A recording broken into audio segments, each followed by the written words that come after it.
Ahem. Hari ini kami ada buat jamuan hari raya daripada bekas-bekas pekerja TV3. Bila silakan rakan. Baik, terima kasih. Masa kita nak tengok bulletin utama, saya manusia skripter. Jadi saya perlukan skrip.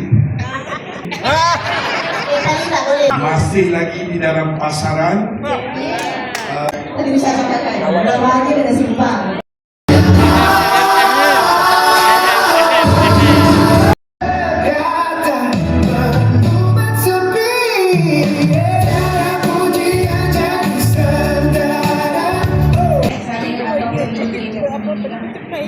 Akhir-akhir ni usia macam ni baru dapat lepak sekali, baru dapat kenal mengenali.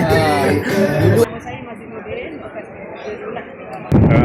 Khabar kawan ini kawan saya masa di TV7, kami di TV7 masuk pindah prima, masuk tiga balik. betul. Campur lagi je.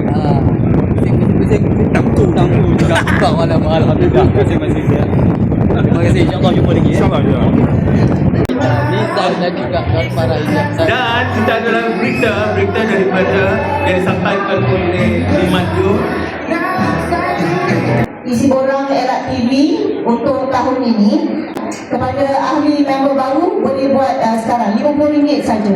Itu 30 untuk yuran, 20 untuk administration. Hari Raya sekali lagi, maaf zahir batin. Saya menyusun Jari 10 sebagai bekas grup Human Capital Media Prima dulu.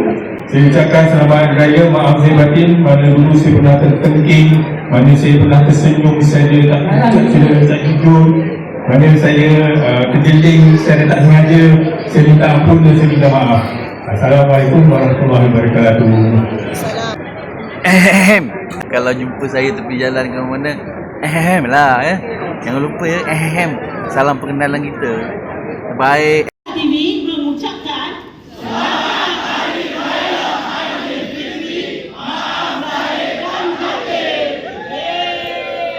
Ini dia, oi. Oi, Masya Allah.